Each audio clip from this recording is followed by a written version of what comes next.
Hello out there, friends and colleagues. It's time to get on the right track in your life. You've been on the wrong track, get on the right track. Find the way onto the right track because there's definitely a way and you definitely haven't found it yet. There's a way to make your life better. Why aren't you making it better? Uh because look at the pathetic life that you're living and know that you should be better. Um that's something I say to myself sometimes because I am eternally discontent with myself and my surroundings. I remain discontent and I remain like ordinary in some cases. Or I remain neutral. Um but ordinary or neutral. Ordinary could mean it has a double meaning. But everything does. Everything has a double meaning. Neutral is a term, especially for things that have a double meaning. But let me dive into neutrality at my own pace, please. Could you hold off? I'm just trying to talk about neutrality. Please give me some time, give me some patience. Please stop asking for so much out of me. I do not appreciate that. You need to allow me to get to a state where I can appreciate things. There's more patience with appreciation because it's like not so something you appreciate. It's not something that's so high stakes that, like, if it's something that you appreciate, then it is like, well, I appreciate that, but I don't necessarily take on everything that it means. Like if somebody compliments you, like you appreciate that, you're not like freaking out about it. You're just appreciating it. And it's better to appreciate things rather than to identify yourself with them. Like it's better to appreciate a compliment than to uh accept accept a compliment entirely. Like, well, I appreciate, just to show that you appreciate. I mean, it's really a pass. It's kind of like a neutral thing to say. Like I don't really take a stance on what you say. I appreciate it, but it's like I'm kind of depreciating it too. I appreciate it. In some cases, you can be an appreciative person. Does appreciation make you content? Does appreciation give you fulfillment to appreciate? Oh, I appreciate that. I mean, it's kind of like you don't totally take it on, so you don't accept. It's not like a full acceptance, but it's something I admire that. I respect it. It's just I appreciate it. But I would like to appreciate things. I'm kind of more of an appreciator rather than an acceptor. Maybe that would make me neutral because I'm not involving myself in the reality, but I do appreciate it. I do have my eye on that. I am watching it. Well, I respect, but it's like you don't necessarily respect it. It's kind of you're in your own world still, and the things that you appreciate about other people, or well, I appreciate, but it's like you could go out of your way to be like, I appreciate this thing that you did, rather than that somebody gave you a compliment that you have to appreciate. You can go out of your way, but it's really not going out of your way. Like if you initiate an appreciation, how does that even work? What does that even possible? I appreciate what you're doing. Someone comes out of the blue just to tell you, I appreciate you. That means that they're paying attention to what you do, but they don't care. Probably. If somebody just initiates an appreciation, I have the proper regarding of what you're doing. I look at it the right way. I respect it. It's kind of like they're saying they know where you're coming from. If somebody offers an appreciation to you, just watch out for offers of appreciation. They will blindside you in the end. They'll destroy you. People who appreciate you, they're up to no good. Appreciators, and then there's acceptors. It's just that you would be good. You would be good to receive appreciation for your work. That would be a positive result for you. I appreciate it. I mean, that's all that you could ever ask for is appreciation, really. It's like, are you going to have people devote their lives to something you did? Like you have a good science fair project or something. They're like, wow, I appreciate the experiment that you ran, the scientific hypothesis, or your studious approach to it. I commend the way that you lived. I commend the way that you act. Like, oh, I abide by it. It is in reality. Like I don't disrespect it. I don't want to strike it out of reality. I appreciate or understand if somebody like kind of neutrally appreciates or respects you, like, oh yeah, that's there. It's kind of like they acknowledge that you exist in reality, but it's not like it's something that, like, appreciation, yeah, is naturally positive over depreciation. But I'm just talking about neutrality. I'm just talking about if somebody is neutral. It's just that neutrality. What are you going to do about it? What are you going to do about neutrality? What are you going to do about a neutral person? The most famous example of neutrality is Switzerland. Switzerland is like a neutral person in the world. I mean, you would kind of have to look at whatever culture that they're putting out and be like, oh yeah, they achieved neutrality, especially if they were neutral for both World War I and World War II. This is like the most famous example of neutrality, where like Switzerland is neutral.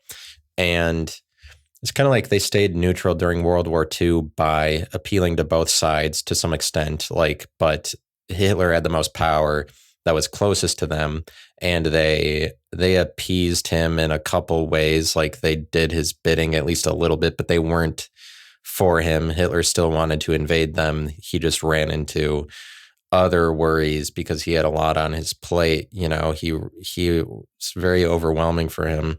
He bit off more than he could chew, attack the entire world as just Germany or just one country. Just the evils of, like, Switzerland was so close to Germany that it was basically associated with the German war effort, you would have thought, automatically. So that's why it's shocking that they stayed neutral. But like Germany, they stayed neutral because like they remained a place where both the Axis and the Allies could negotiate treatises, like partial ones during the course of the war. Like, negotiations were held in Switzerland, so it's like both sides had reason to keep it neutral. But Switzerland also had the same amount of antagonism towards both the Axis and the Allies. Really, they shot down Allied planes during the course of the war. They shot down a couple Nazi planes during the course of the war too. And so there was conflict in Switzerland. There was skirmishes on their northern border, like with Germany during the course of the war. They had to, I mean, whatever, they stayed neutral, obviously, but it's just like the act of staying neutral. It's not necessarily, in Switzerland's case, it wasn't pacifism. They were guarding their neutrality. So they were like defending their airspace and shooting down people who went over it. Like, they determined it was illegal for people to go over their airspace, but like Germany always never invaded them and recognized them to be neutral. So it was like Switzerland continued to be able to maintain that they had an airspace to defend. And Switzerland engaged in activities like that made it so that it wasn't a lucrative option to invade them. Like, they did what they could to maintain neutrality, including they made it so that the cost of invading them wasn't worth it in some circumstances. So they're just like, it's not even lucrative for you to invade us, is how they defended themselves. So they just they helped themselves out by not engaging in the war. Somehow they managed to avoid engaging in the war. And this is the act of neutrality. Neutrality is avoiding both of the sides. And that's what neutrality is, folks. It's when you are neither of two sides, actually, by definition. But they're like, in this case, they were neither Axis nor Allied. But neutral comes from the word neuter in Latin. And in Latin, neuter is like, it actually literally means neither of two. So it's like, it has strong relations to the word both, just the word neutral, because it would literally mean neither of two. Now, we can use the word neutral. We use the word neutral to describe neither of many arguments or many categories. Like neutral is neither of lots of things. You know that? Neutral is neither of lots of things, but it's like neutrality is it is what it is. It's like unbiased. I'm going to give you a list of synonyms of the word neutral, just so I can get myself in the mood of neutrality. Like, I'm saying that neutral is directly related to, it comes from a word meaning neither of two. So it's like the neutrality that it literally comes from is a circumstance where there are just two sides, but like we use it for, it can be neither of many. But most of the famous examples of neutrality that we use in the world are in fact neither of two sides, such as Switzerland is neither the Axis nor the Allies, the two major sides in the war. That's what makes them neutral. But it's a profound example of neutrality. And the pH scale, which is the scale of like chemical compositions of solutions from acidic to basic, there's an example of neutrality there where the middle of the scale is just pure water, and pure water is deemed to be neutral on this scale, and it is neutral, meaning that it is neither a base nor an acid. So that is a neither of two example, a famous example of neutral. The neutron is neither the neutron, the neutron, you talk about that neutron. The neutron is neither positive nor negative charge. And so that's another example of neutrality that is just neither of two. So it's like most of the famous examples of neutral are actually neither of two charges or neither of two things. But like, what do I want to say about neutrality? Let me give you a list of synonyms about neutrality.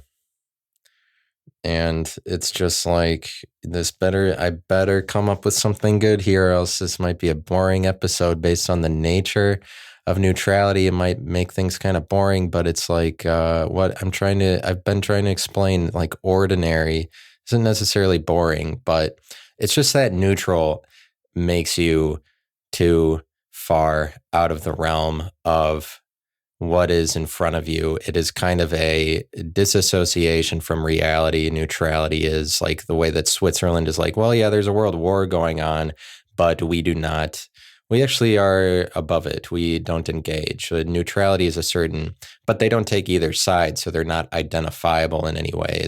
It's pretty unidentifiable. It's pretty, you become neutral, or you become ordinary, or you become unbiased. Or here's a list of synonyms. Neutral synonyms: impartial, unbiased, unprejudiced, objective. Now, let me stop on that one for a second. Neutral is like, I would say that it's both objective and subjective, especially in the sense that it's just difficult. It would be difficult to determine it's objective or it's subjective. Like maybe subjective is if neutral was both rather than neutral. But it's like, I'm saying, since neutral is a word for neither of two, the opposite is basically both or dual. And so it's like a spectrum that you could form based on the two opposites in this situation is like a spectrum of instances of two, where at one extreme of the spectrum, the instances of two, it's neither. And then at the other extreme of the spectrum, it's both. But like, how do you go from neither to both? It's kind of like, if you're both, then you are overly identified. Like you are identified 200% of the way, I would say. And neither is like a zero identifiability, but you go into neutrality so that you can avoid being identified, so that you can escape the reality in front of you if you're able to maintain your neutrality. Because it's not easy to maintain neutrality. Like but it's like a mystery. It's a mystery how Switzerland would be able to stay neutral, but it's kind of like they engaged in deceptive forces so that they acted like it wasn't lucrative to invade us, but they did all the right things so as to not be taken over, but be intimidating enough to fend off their enemies. But it's kind of like they remained immune to the diseases of the Axis and the Allies, and the realities of them. They remained immune. They fought them off. Like they were not contagious to them. They fended off, because it's kind of like remaining neutral is being able to fend off arguments sent in your direction, like if you can just ignore them. But it is kind of like it has a strong relation to ignorance, but because neutrality, if you're just going to avoid a reality or not give credence to it, so it's like you become nameless in in the face of potential realities. Like you don't take a name with it. That's just you ignoring things, or like you're like, I'm above it. It's kind of ignorant and egotistical, sort of, to rise above things, to say that I don't take a side because all of this is beneath me. It's like saying everything is beneath you. And so, but if you were both, like if it was known that Switzerland is both Axis and allies, that's a different thing from being neutral, and we have different names for the duality of something as opposed to where it is neither of two. So it's like Switzerland stayed neutral, but if it was both of them, then it is like wishy-washy and can't make up its mind, or just like double agent. It likes to be involved in all things, like somebody it's also unidentifiable to be involved in too many things. It's like unidentifiable to be too many camps at once, and it's unidentifiable to be like, I'm not in any of the camps. But this is the tension that I am pointing out to you, the tension of like, what is a dual existence, but then the opposite of a dual existence is also something you need to consider if you're considering dual existences. And so like the border between the United States and Mexico is what the fuck is that about? Like you look at that border and it's like, what? And you're just like, how did that even happen? And like it's a mystery to me. And I look at it, I'm like, oh, that confuses me. What's going on there? Is it there? Is it not there? Well, and then there's issues that arise because there's a border, but we're like, we don't need any borders. But we're like, but what's the point if you don't have any borders? What's the point of having this country? But it is really that way. If you don't have any borders, then like admit that, at least if you're a non-border enthusiast, you should at least admit that if there are no borders, there's no country, correct? Obviously, it's okay if you advocate for no country, but you should admit that obviously at the point there are no borders, that's a secession of culture, or a submitting of culture to, like, we don't maintain ourselves as anything anymore. But it's like the border between states or between countries, is that both of them, or is it neither of them? And as best I can tell, from what I was reading about it, is that it is more meant to represent neither of them, because they describe it as it is a separating of countries and states. So it's like if you have this borderline that separates them, then as long as it's separating, it is a division. And so I would say it's not territory of either of them, but it is like territory is the question. Is like the confusing part of it is the line that is a border, is that a territory at all?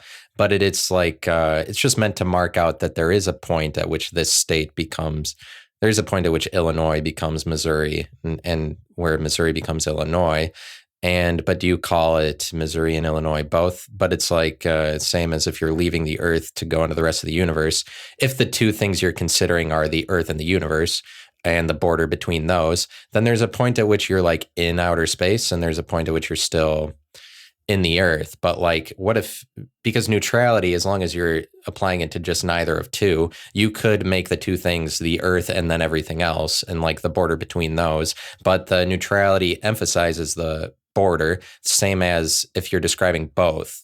Like the territory, what is the territory that is both the Earth's and the rest of outer space? It's kind of like the point at which gravity is neutral or something. The point at which gravity is not, the point at which gravity is not taking the effect that it needs to for you to be defined by the Earth. Because the second you're within the Earth's gravitational field, that it would pull you into the Earth. That's kind of, in my opinion, but in reality or whatever, it's like you're defined by the Earth, that you're being pulled into it. But it's like neutrality is this tension of gravity versus not gravity of a situation, I guess, rather than that it's no gravity at all, rather that it's the ignorance of reality. It would be the ignorance of two realities, though. If you're talking about like the point at which it is gravity and non-gravity for the Earth's gravitational pull with its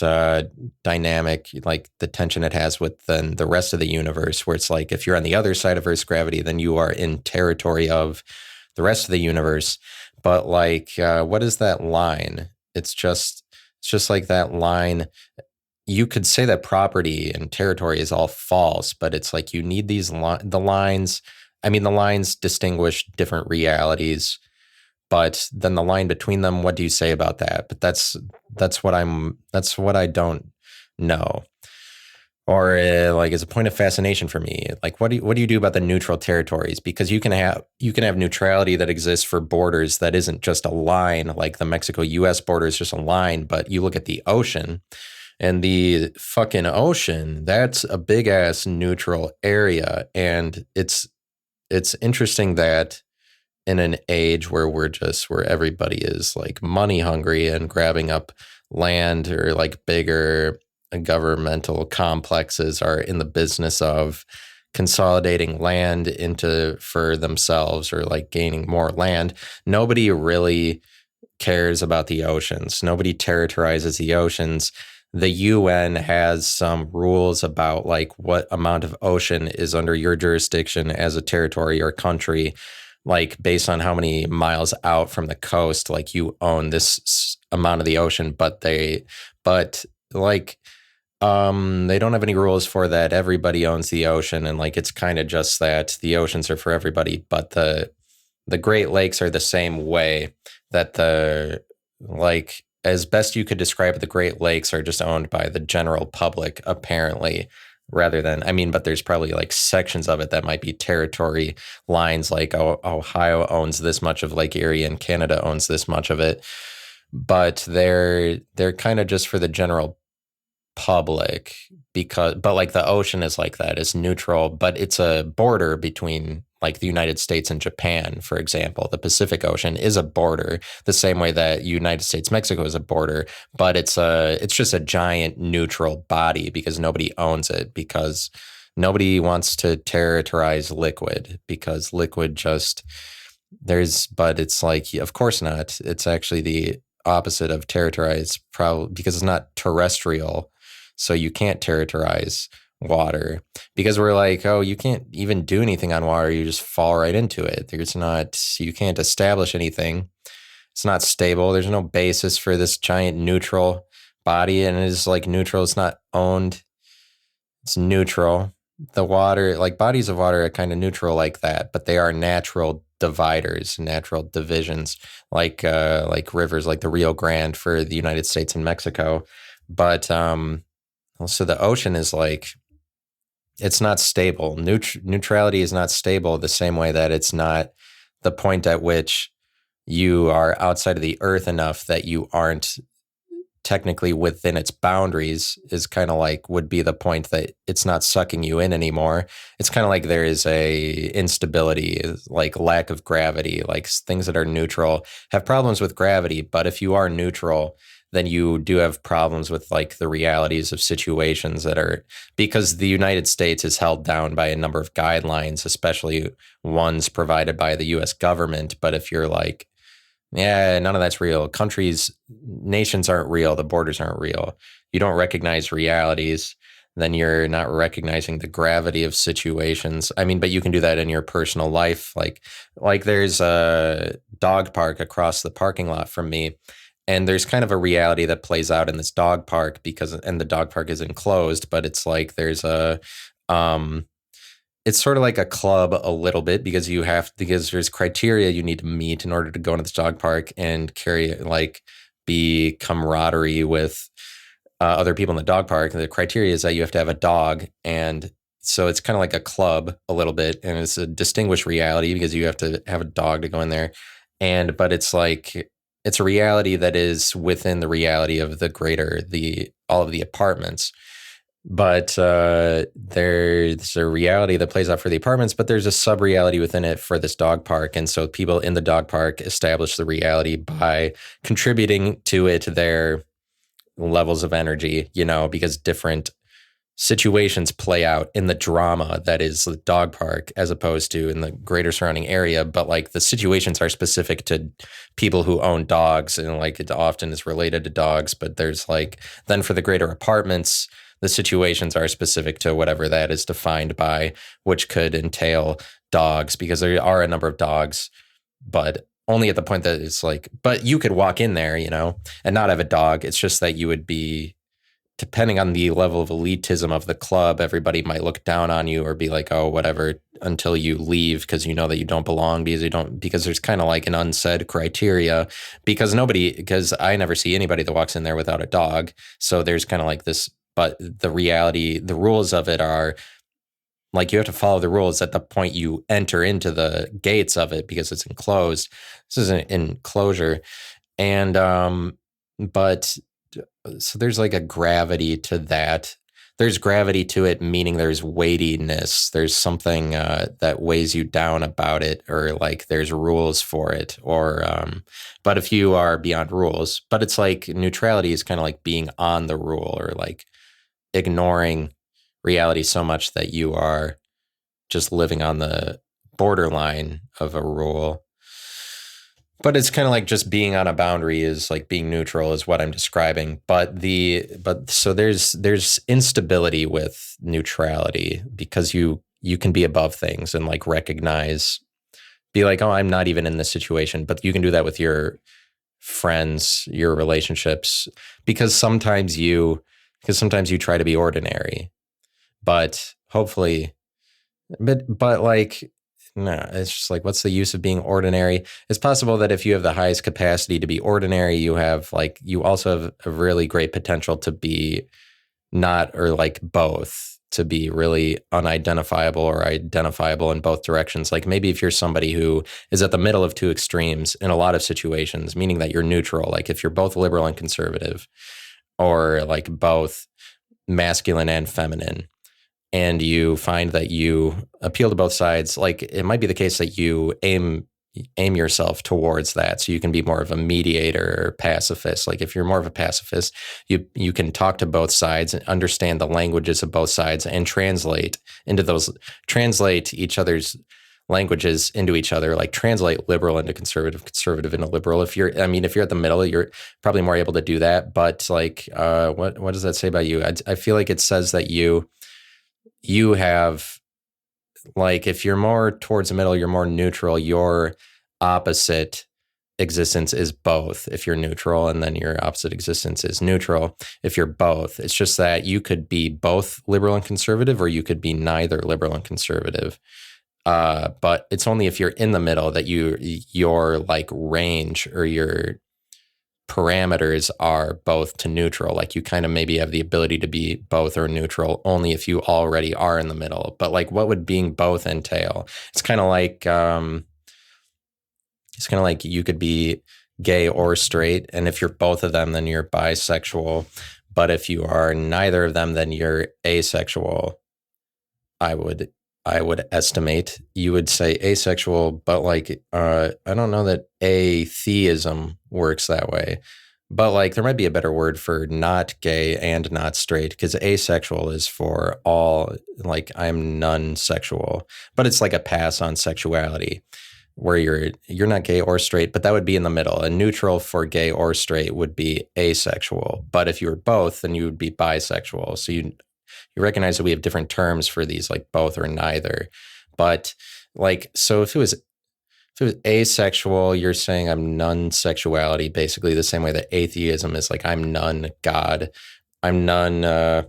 But like sometimes people will represent like atheism as the opposite of Christianity, but it's not really. It would be the opposite of having a God. But if you're an atheist, people are like, oh, you do have a religion. But it's like the kind of thing I'm talking about is actually not having a religion. Like, but being atheist is, people are always like, oh, you can't be without a religion. You have to have one. So there's like, neutrality isn't possible for you because you have to participate in some reality. You have to participate in the drama. But it's like, in reality, no, not really, because you can avoid being both liberal and conservative. You can avoid you can avoid all of the dramas and the sub-realities of all groups of friends in your life if you wanted. You can be ignorant, you know? You can be neutral, be above it, be an elitist asshole. Like, it's kind of like being supreme asshole if you just maintain neutrality, but it's probably just pretty unhappy and unfulfilling for you to not participate in any of the things that give life meaning. Like, but there's some people that are like that. Like, it's kind of like you're not recognizing neutrality if you're not allowing people to have no religion. Like, neutrality does exist. But neutrons are both positive and negative, and they are stable as long as they are within the confines of the neutron. I mean, of the atom, where the atom holds the reality of the neutron, proton, and electron together. So it's like the neutron is stable while it's in that reality, but it is neither positive nor negative charge. And then the second that it is, like, if it's separated from that, it does die pretty quickly. So, but it has no positive or negative charge. But like neutral numbers, I think that neutral numbers you should describe as like, if you're going to describe neutral numbers, something it's like a both, but not. I would say that that is what you should describe the negative imaginary numbers to be, is that those are neutral numbers, because they're like a combination of two of the same number. Where I'm saying, I also argue that you need to look at these as both. You need to look at imaginary numbers, like I is both positive and negative 1, and then a 3i is both a positive and a negative 3 at the same time. But I'm saying a minus 3i, that is a neutral that's a neutral pairing of threes, where it is something like not both 3 and minus 3. It is not negative 3 and positive 3, but it's like, that's what you're describing with neutrality, is like, it is inevitable that you're describing two existences and like a duality, but it's like a negation of a duality. So I would say that your proper description for negative imaginary numbers is neutral numbers, but for both the numbers, that's something else. I don't know what you would properly call that. It's just kind of like a duality. It's both positive and negative existence, like a bi numbers, because they're two things at once. For imaginary numbers, it's the specific instance where the two things at once is that it's like a negative and positive of the same number. And but zero on a number line. Let's look at zero on a number line. That's obviously neutral. But it's like, if it was, so they gave me a synonym in here. I didn't read the whole list of synonyms. That was objective. And it's like, if you're just going to view from the perspective of the border between the United States and Mexico, just like the border itself and the way that it sees things, it is able to look at things objectively, because it sees the United States area and the Mexico area as objects, I believe. But it's like, is it kind of, in order to see it as an object, you would be inferring a border. So it's like, that's what it describes with its objective as a synonym for neutral, is that things that are neutral are able to see both sides of the argument. I mean, they're like unbiased. So, but it's like, you're nameless and you have no name. You're outside of the given reality that's trying to give you a name or cause you to take a side. Like, if your friend group, people and your friends, they argue about something, they're probably, since you're part of the reality, they're going to be pushing you to be on one of the sides or have a name in the fight, but it's like, you will be a friendless person if you are neutral all the time, because because it is unnatural, because you are unnaturally like not partaking in anybody's argument and not allying yourself with anybody. You have no alliances, so you aren't named as anything. Then you just become progressively more friendless the more neutral you are, because there's no cohesion that you have with other people. You're not aligning yourself with other people. If you're like entirely neutral, entirely disassociative, but it's kind of like ignorant, because you can just ignore the reality. But like, yeah, you can ignore the reality. But the kind of thing I'm talking about is like a light switch is neutral. If it's a word for neither of two, then this is for the middle of any spectrum of two, just traditional opposites like yes and no. So neutral with regard to yes and no is is neither of them, rather than that it's both at the same time. But it's like a light switch in terms of off and on.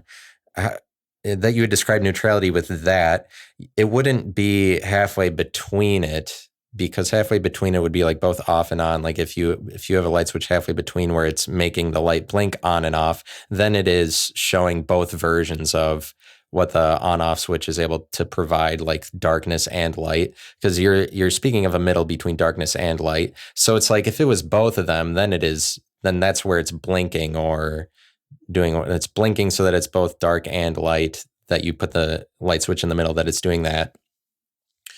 Like that's both of the possible results of a light switch, but neither of them is just like, it's beyond consideration of the room itself, basically, because it's like neither of the possible outcomes. So it's kind of like a third probabilistic outcome that is neither, because it's like before World War II, Switzerland they could be Axis or they could be ally. Not that those are exactly 50% for them. They are much more likely to be Axis. But there's a third outcome where, well, during the war, they would just become neutral, which is like less likely for any given country. Or, I mean, yeah, whatever, especially once you see what happened with the war.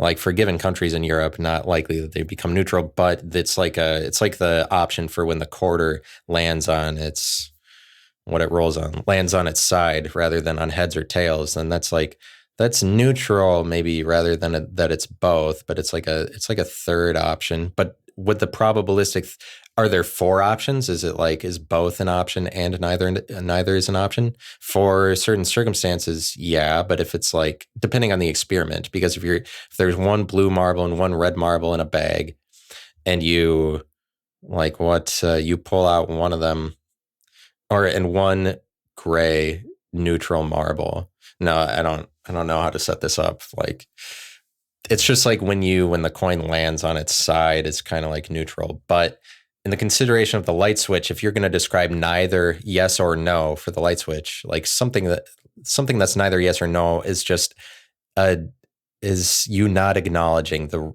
reality or the context that you're talking about. It's just like an ignoring of the problem itself. You're like, because the light switch can only have yes or no, or possibly both. But like that, you'd say that it's going to be neither for a light switch. It's just like, it's not light or dark. And so you would think, since it's neither, that's automatically like dark, or it's automatically a no, but it's actually not. It's something totally different from a yes or a no, or both of them, where it just rises above to not have a name, just doesn't even consider the reality. So it's like, you could do that you could just disassociate yourself from the entire universe, be like, now the universe doesn't exist. I mean, you wouldn't be able to, because the gravity of the earth makes it so that you see only everything that is contained by the earth's gravity all the time. And so your reality is in your face all the time. So it's like impossible to totally dissociate yourself from that. There is reality, but it's like an ignoring of that things are happening. So you're like, well, it'd be kind of like saying that everything is money or everything is fake. Like, so I don't have to abide by any of this, because there are more, it's kind of an appeal to long lastingness, so that you bypass things that are finite, things that will have a finite lifespan. Because I mean, it's more of you acknowledging the unimportance of things. You're like, but you acknowledging the unimportance of things is like just saying everything is going to die, or so like, but saying that everything is going to die can give you one of two mindsets. It can make you feel really positive. You're like, well, everything that I do is a gift then. Or it can make you really negative, like, well, nothing I do amounts to anything. I'm the kind of person that the thought of everything dying makes me very positive. Like, it makes me feel like everything is possible, that everything Everything doesn't matter. So it's like maybe one of those is, but you just ignoring the thing. You can be ignorant. It has a lot to do with ignoring things. And it's like it is ignorant to just be like, I'm not participating in anything. But like the US Mexico border, there's another like that is called the Rio Grande. There's something interesting about that too, because well, it's not the whole border isn't the Rio Grande. Some of it is the Colorado River, but like think of as if that border was just one river. Just like the Rio Grande, just think about the Rio Grande divide between the US and Mexico. Like this divide has a duality of names and that it's like the US Mexico border, but yet there's also the way of naming it that it's like it's the Rio Grande River, because considering that divide in terms of the river, it is pretty neutral with regard to either side of the river. It kind of like ignores that there are two different sides on either side of the river if you're just like in the river itself. If you're only considering the reality of the river, it's like it kind of ignores that there are two sides because it sees both sides the same, both banks of the river on either side. And I looked at who owns the U.S. Mexico border and the Rio Grande, and basically both they own half of it. They own like half of whatever resources they gain from the main current of the river. They own different portions of it. The United States and Mexico they both co-own the river, but it's like you could call this border the Rio Grande, like as long as you have rivers that are natural borders like this that divide land, and people don't want to territorize liquid. So they're like, there's unterritorizable parts of the world, and these are like inherently neutral by like character trait. And yeah, but the river is a single name, but the U.S. Mexico border is two names. So it's like you can see how the divide itself doesn't have to be, but neutral is the word for that. Like neutral is a one name that goes over like a two existence, because it's describing an existence of two things that don't happen. So it's like you have these words that are dualities by themselves. Like a river kind of does that as when it's a natural border between countries, but like I'd say that the river kind of speaks more to a bothness than a neutrality. Like that it's the US Mexico border, you're describing that it's like neither US and neither Mexico, as long as you recognize the definition of a border being a separation. You're describing what two things it separates, but like the Rio Grande is its own existence more so, but yet is also the same thing as the border between these countries. The Rio Grande is makes me all curvy and salacious, I guess, if I was the Rio Grande. Makes me all kinds of spirally and watery and static and unstable. Just the instability of something that's neutral because it doesn't base itself in a name or a label. But like that is neutral behavior is like lack of recognition of names and labels. If you want to be like that, like, which is something that I provide to the world. It's like their property. I want to ignore that there's property, like, their property and territories are kind of constructs, and they are. And like, might not bring you any fulfillment to just recognize that everything is false, but it's like the direction of recognizing that everything is false is like a neutral direction that puts you above everything to be like, oh, well, that's going to end or whatever. And it's not all that rooted in reality, but it's like the point at which you're just disassociating or not identifying with things is like a person you can be that isn't bound by gravity so much, that you like get outside of the Earth's identity. Because in the case of the Earth versus the rest of outer space dynamic, that is like a yes versus no kind of thing. So it's like there's neutralities that you could consider between two things that are like commodities or known entities like the US and Mexico, or you could consider the neutrality that would exist between a yes and a no, like the Earth versus all of outer space, because outer space is like the antithesis of territory. Like the Earth is terrestrial and space is just space. So like space is kind of like an ocean in that way, is like already neutral, like something like space that already has the characteristics of neutrality. How do you describe the neutrality of the border between Earth and the rest of outer space. But like this is what I want you to consider is like these what are our names for these relationships when there are two things already, when it's like the reality is there are these two things that coexist or have tension with each other, or two opposite things. It's like the name, and there's like four existences that you want to be able to give speech to, which is like neither of two, both of two, one and not the other, and then the reverse of that, then one of not the other. That's different from the one that you first described. So there's like those four relationships. But and like what words exactly do you give to them? And but like look at zero. Look at zero. You see what zero is doing? See what zero is very neutral. Zero gets damn neutral, but it's like what I want to know is what is the subjective objective of zero, especially if zero is already as neutral, synonymous with objective. But it's like a point to zero is objective because that is a divide between all of positive and all of negative. But consider the entire number line as contained within one, so that the parameters are minus infinity and infinity. So it's like I'm saying there's a point at minus infinity and infinity that you can cut this off so that you see the entire number line as one thing. We already name it the number line. We already know it as one thing. Like you might have some argument with me that I'm like, cut it off at infinity because you can't cut off infinity. You're like, oh, but it goes endless.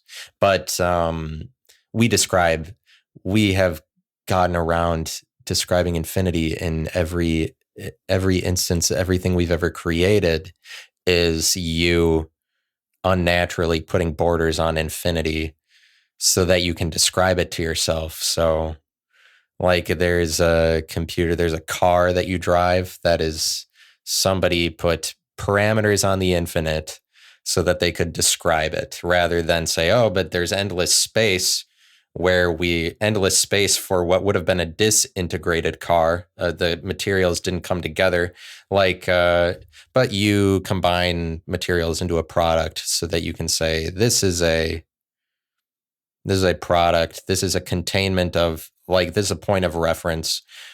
It's a containment. So it is one thing. It's just that in order to integrate something together, you're always describing it as, it's always something that was formless that you formed. So that's like a conversion of infinity to finiteness, so that when you have the car, it is parameters you put in order to describe the infinite to yourself. But a specific example, a car as opposed to a house, because you do that so that you can give something a name, so that you can describe it. So like infinity is always inseparable from one.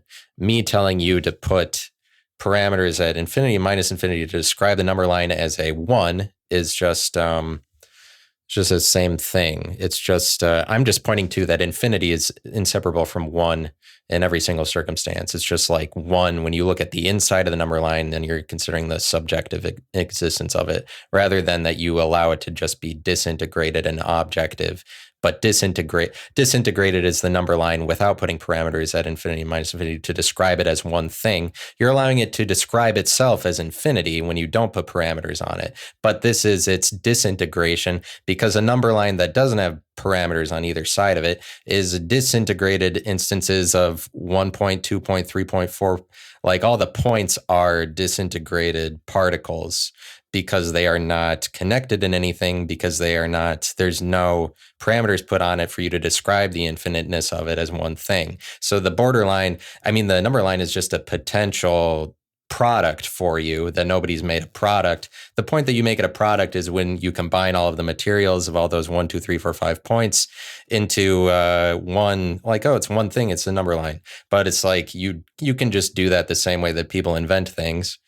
If you want to just put an end at minus infinity and infinity, and then you have a spectrum there. So it's a contained product. I forget why I was telling you to do that. No, well, I was telling you to do that because at the point that you make it a product, that changes the existence of zero, so that it's like one of them, zero is neutral when it is the number line without the parameters on it.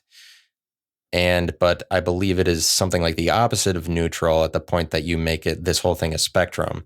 It does something else because then it is the middle. So it's like a no, it's probably both when you make it a spectrum, but it is neither. Yeah, it's neutral additively, but at the point you make it a spectrum, make it a product. This is a multiplicative existence of all of the components that constitute it. It's more multiplicative because it's a multiplicity is a multiplying of all the numbers together into one constituted effort. Like they are all the components that combine. So it's like more multiplicative. It's kind of difficult to explain the difference between 6 times 7 is a spectrum and 6 plus 7 is the not parameter. Just that carries on a number line. Like that's additive. And I'm complicating things more than I need to just to prove that I'm smart. I can't fucking stop. Oh, look, this is the difference between addition and multiplication. I'm trying to talk to you about neutrality. And now I'm like, do you see how smart addition is as opposed to multiplication in terms of that? I'm just describing this zero has a subjective objective existence too, but it's very profound since it's zero. Zero is like, how do you understand zero? But there's what you want to consider is the relationship between nothing and everything. And this is something that I am saying to you, which is something like disintegration to integration or unparametered number line to parametered producted number line. This is like from nothing to everything. But so you have to look at what zero does and how it pertains to the number line and then how it pertains to the one with parameters on it. I'm just saying at the point you put parameters, this whole thing is just one. It's number one, but otherwise it's infinity. But it's just like anything that you describe as one is already infinity.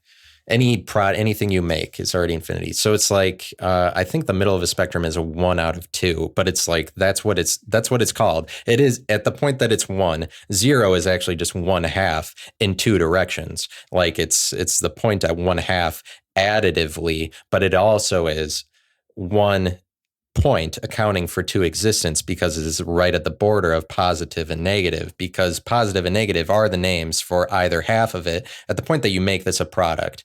And but if it's not a product, you just add all of the positive and all of the negative on either side of 0, and what results is a 0 at the middle as a neutral. As a point is in existence, it has a name as 0, but it's like 0 as a name is kind of neutral, neither of 2, but both as a name. It's just like both as a name should be a product, right? Both as a name should be a product. Neither as a name should be. So like 0 on the number line is a really great example of neutrality. But if you made the whole number line a product, then this is a bothness. But it's 0 becomes 1/2. But literally what I'm saying then is that like 0 has properties by which it is 1/2 if you consider all of negative and all of positive on either side of it. And like that is one thing. 0 also carries on as 1/2 in a different light. Like it has a property because that is exactly the property line. 0 gets converted into 1/2 at the point you choose to make the number line a product. So there's like subjectively 0 is something like a 1/2, but a bothness maybe is better described as a 1/2 rather than a 2. If it was like in the middle of a spectrum. But let me see what else I'm saying. Let me read you the synonyms for neutrality so I can get back into feeling neutral about things and feeling disassociated, because I don't want to get myself too involved here. I'm just kind of like above it. I'm neutral, like a neutron is. I'm as neutral as a goddamn neutron. So yeah. Okay, here are some of those synonyms for you. Drown yourself in these synonyms, these variations of neutrality. Get yourself very uninvolved in what's going on. Be above these descriptions. Be above what I'm saying to you. Just ignore it. Like, you're neutral. No, I'm neutral. Then you're boring. You're like, well, I'm ordinary, whatever. So there's a couple actually different sets of synonyms. So neutral, here's your first set of synonyms is impartial, unbiased, unprejudiced, objective, open-minded, nonpartisan, non-discriminatory, disinterested, even-handed, equitable, fair, fair-minded, dispassionate, detached, impersonal, unemotional, clinical, indifferent, removed, uninvolved, uncommitted, unaligned, non-aligned, unaffiliated, non-participating, non-interventionist, non-combatant, non-belligerent, anti-war. And some of the antonyms are biased, partisan, combatant, belligerent, having no strongly marked. So then there's a different neutral, which kind of describes, because we're like neutral colors. They're kind of like neutral. They are not controversial. They do not oppose anything. They're boring. And they're kind of like neutral, like grays. They're neutral in comparison to any other color you could consider. So there's like lots of arguments.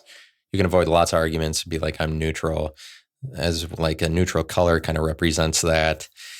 So the second definition in neutral, having no strongly marked or positive characteristics or features. Having no strongly marked or positive characteristics or features. Having no strongly marked or positive characteristics or features. And the synonyms for that are inoffensive, bland, unobjectionable. So this is like a more traditional, we kind of tend to gravitate towards this definition of neutral, probably even more so than just the neither of two that I'm kind of more describing. But these synonyms are inoffensive, bland, unobjectionable, unexceptionable, anodyne, unremarkable, ordinary, commonplace, run-of-the-mill, everyday, safe, harmless, innocuous. Don't give yourself over to innocuity, because you might be inconsequential. You might not make an impact anywhere. You might be impactless. You might be indifferent. Because don't give yourself over to non-discrimination, because you might be bland and you might be colorless and insipid. You might just be not important to anybody. So it's kind of like I don't take place. Neutral is like you don't take up anything with importance. You're like, I don't deal with important matters, or like, but it's kind of like monopolizing a situation to say that only the things that you view to be important are important, but you don't even share them with other people. Like, it's saying that you have this higher knowledge of what's important so that you don't have to engage in the importances of other people. But it makes you boring to other people, that you don't fight for anything or you don't involve. It makes you dispassionate and unemotional and boring to so people want somebody who's more emotionally involved. If you are unemotionally involved around other people, they find that boring, because they just want the participation. But it's like, if you try to get a boring person to participate in your reality, and they're just like, no, I'm boring, then they are just boring to you. It's kind of just like a stone wall, but they get to maintain their neutrality all their own, but you have that option, and it's kind of easy for you. So it's almost lazy in a way. You have that option to just disassociate with anything, or like, well, I don't care about arguing. I don't care about this fight. I'm not emotionally involved, but you have to be a person who's emotionally detached enough to really not care, to genuinely not care. You have to actually not care to end up not caring about lots of situations, So it depends on if you're a non-caring kind of person, but like, you're just like, fuck it. I don't care about anything because nothing matters. So why involve myself? Like, why would I give myself over to situations that because it's riskier to get involved in drama of things, because you might lose. There's more win-loss, but yeah, so like if you gamble, that's you involving yourself in reality, where it's just directly related to, you give your money, your wealth, or your, like, money is kind of like power. So you're gambling with your fuel to travel across the globe or whatever. You're gambling with your agency, your ability to move, your weightlessness. You're gambling with your ability to go anywhere. It's like you're gambling with reality. You're just gambling with your ability to make reality new for yourself. If you are putting your money on the line, put your money on the line. So like, if you have lots of money, it kind of weighs you down. You have more possessions, literally mass the possessions. But I was going to do an episode on gravity, and now I'm wasting valuable information that I could save for another episode, save for another, like I save, if you save things, if I save a thing that's like useful for me, I save it around. And it's like I'm not sharing, because you cannot share, but you can still anticipate that you'll be involved in someone's reality. You can be plotting to be more involved in realities that you're not being a part of. But like if you always plot and you never actually get involved with other people, then you remain boring. Like maybe you end up boring, not as maybe like you weren't trying to, like you're trying to be involved in realities. You just don't have the means. You're not able to communicate yourself towards being part of people's dramas more than you become neutral. Like it could be something that you're not trying to do, but if you are neutral and you don't involve yourself with the importances of other people, just because of something you weren't trying to do, then you're just naturally neutral, naturally avoidant, naturally not becoming, I don't involve myself. You're just kind of like, but it's like you arise above so that you are like, I live and think in terms of realities that aren't this one because I'm above it. So there's something like transcendent about neutrality. If you want to, because it's just transcendent, it's characteristic of it, because you transcend what's in front of you by ignoring it entirely, but like taking a stance that the reality isn't even considering, like an on switch just gives you the realities of light versus darkness, but neutrality with that is like, no, neither light nor dark. It goes beyond the context of the room, just ignores the reality of it. You're like, I ignore it. I'm beyond it. But it's like, what are you converting that transcendence into? Anything. If you don't share, if you're a not sharing person, not sharing kind of neutral, or you're like but it's like unbiased. You could be a mediating kind of neutral, but that kind of is more of a language translation where you're involving yourself with both sides. Like a mediator gets involved with both. Neutral person doesn't get involved like with you could just be not involved with horse racing as a reality. Feel like I'm not involved, and then you're ignorant to that. Because then you're neutral. Like then you're neutral to horse racing, but it's like at the ball game, you go to a baseball game. Most of the people at a baseball game pre-COVID were in the stands, and so they were neutral with regard to the reality of the game that was playing out. They don't have a position, and they don't exist as a point of reference within the reality that is the game because they're not playing, but the players do. Every one of the players is a point of reference. Even, if they're on the bench, then they show up on a stat sheet, at least is what I'm talking about. But if you don't want to consider the people on the bench, just say the people that are playing are the people that are important, then there's only like 18 points of reference as far as people that are playing, participating in the reality. But it's like on a stat sheet kind of gives a fuller description of what's going on with regard to the reality, because those are the people that compose the teams that are creating the reality of the baseball game. But like if you're just a fan in the stands, you're on either one of the sides, sort of. So there's like, if you're a fan, then that also,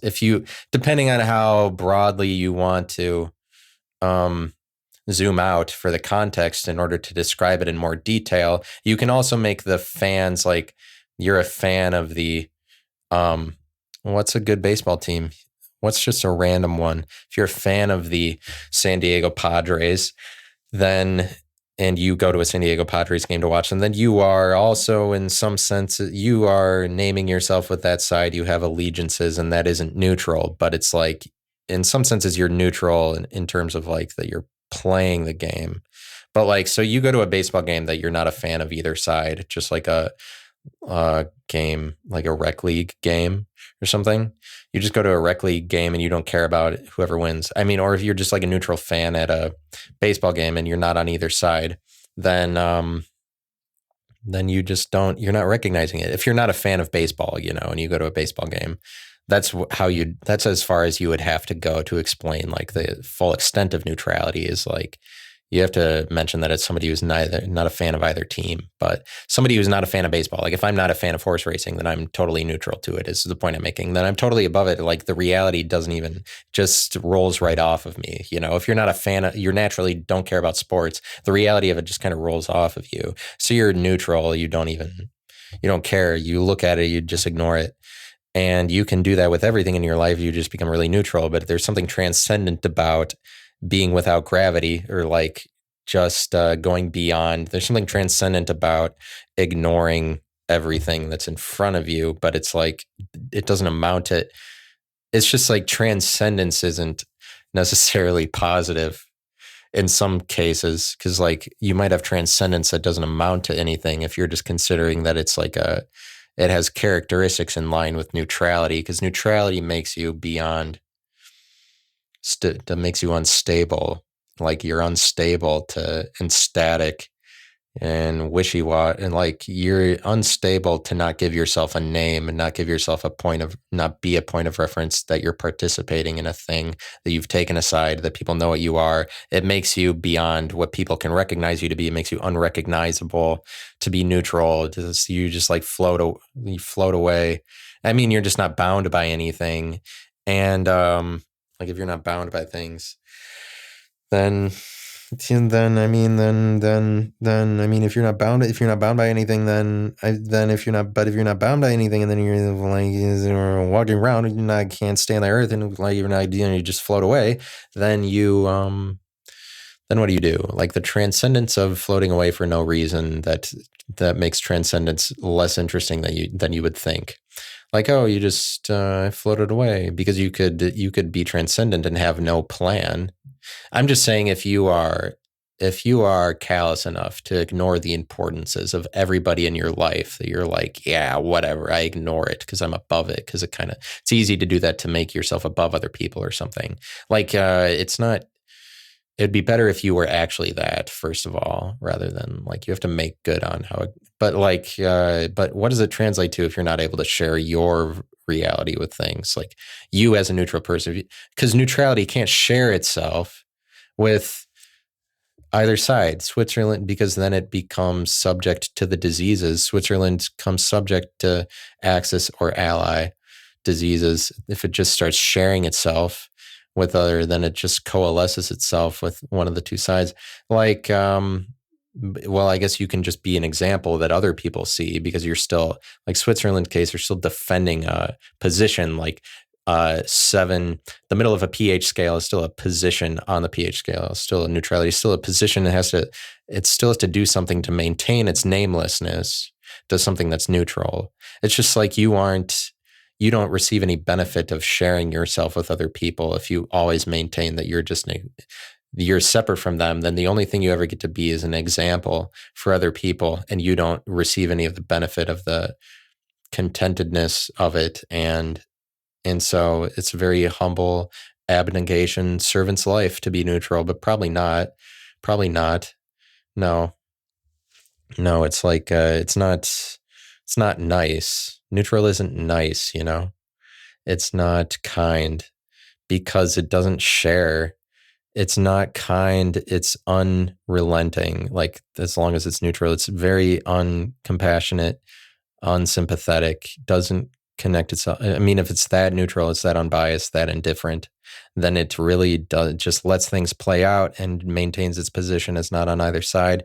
Doesn't care about your emotions for it. Like, but it's like you might end up being that, and then it makes you, if you're maintaining an unemotionless, then unemotion is your position. If you're neutrality and you maintain unemotion, then you reap the benefits of unemotion.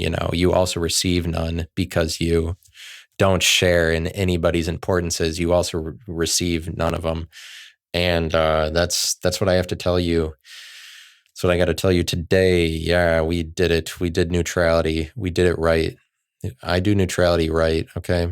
If that's what you're going to get out of me. I do not speak ill of the neutral. I do neutrality justice. And so in your heart and mind, live either a less or a more neutral life. Be what it is. Goodbye. Peace out.